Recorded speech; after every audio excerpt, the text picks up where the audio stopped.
of of being able to visibly demonstrate how sound organizes matter. So on the plate with sand on it, and you introduce a vibration, and it goes into a geometric pattern. So the thing is like if you're vibrating that plate, where are those patterns forming? They're forming where there's stillness. So it's like the white on a page is as important as the words. You know, that which is not there is as important as that which is there. So it's allowing how does that shift organize itself in those moments of quiet and stillness? It truly is a harmonic field that you create. And I just love physics because it gives us the opportunity to actually explain in a language that that seems to be gaining acceptance and understanding the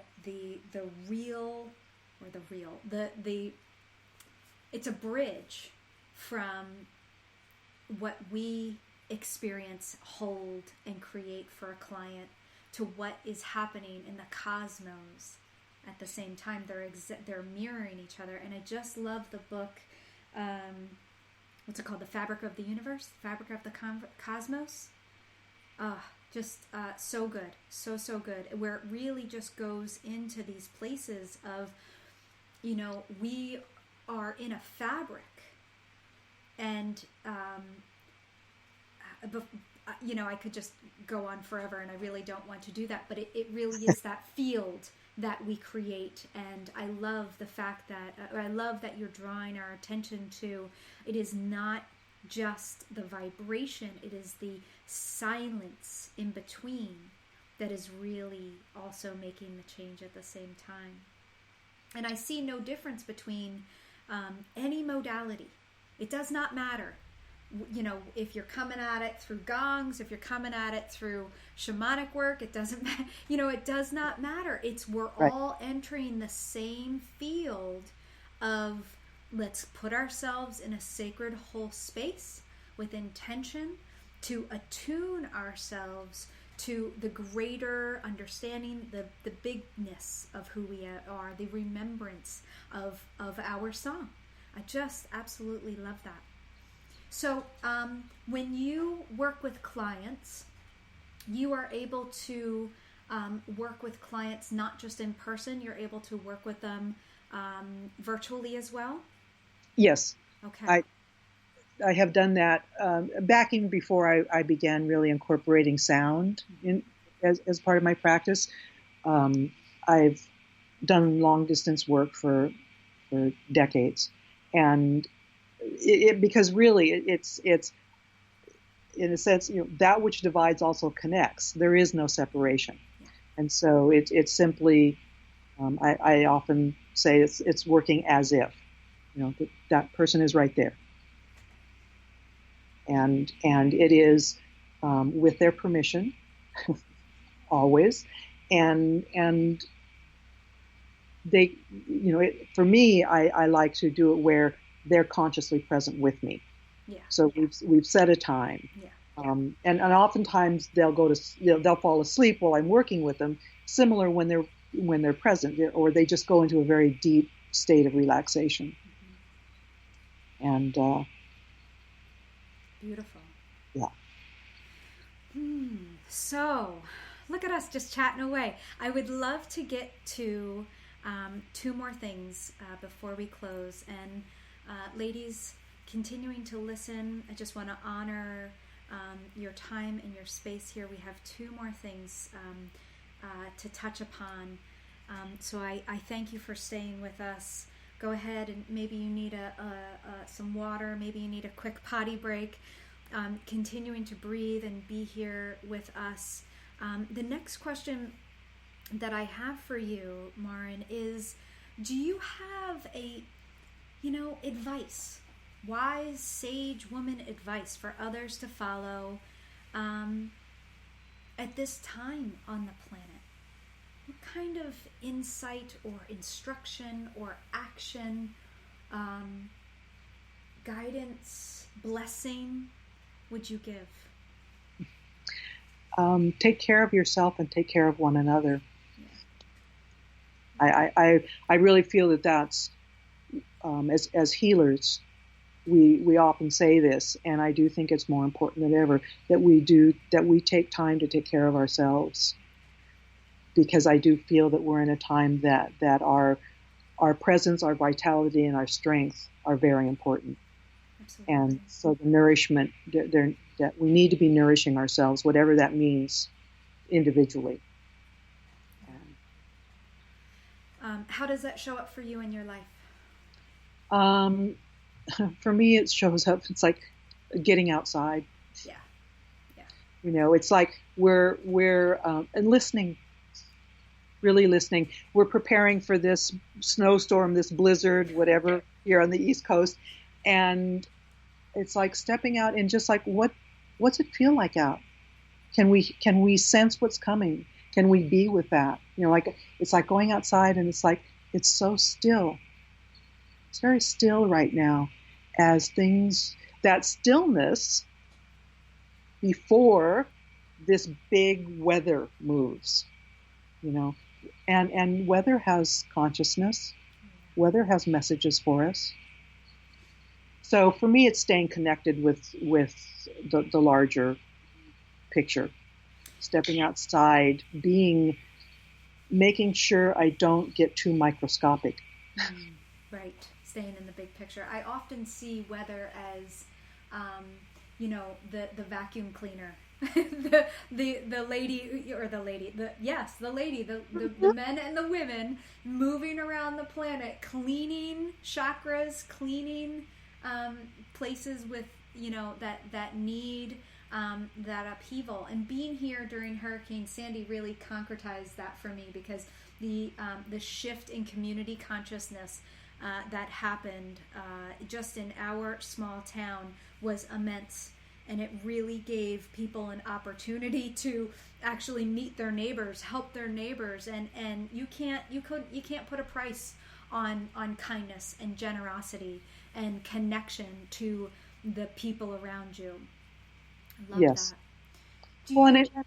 In a small way, I always make a point of wherever I go that I connect with the, whether it's the checkout person at the market or the person pumping gas into my car, that I make contact, that I make a connection, that I smile, that I, that this is a human being, this is another soul that's living their life too. And like you say, one small gesture of kindness. I went to the cleaners the other day when we were having all of that rain, and it's like it just started pouring, and the woman insisted on walking me out to my car with an umbrella. I was like, no, that's okay, I'll be fine, I'm right. And she goes, no, walked me out with the umbrella while I put my clothes in the back of my car, and then walked me around to the driver's side. And I was like, you know what? And there you have it. There it is. It's so simple. Just like you're saying, just like Dr. Conforti's saying, it is so simple. These fairy tales, if we break them down, it is so simple. Keep and honor what you have and cherish it and cultivate it. It is so simple. I just love that. So on the coattails of that, the one thing that I love to offer or to ask all of the wonderful, beautiful ladies like yourself who come on and share your wisdom and your insights and yourself and your practice with us is your most beloved self-care tool, tip, product, advice. Maybe it's of all time, maybe it's of right now. What comes up for you to offer the ladies here today? Well, I have to say that it is the gifts of the plant kingdom. Okay. I love whether it's a hydrosol or an essential oil.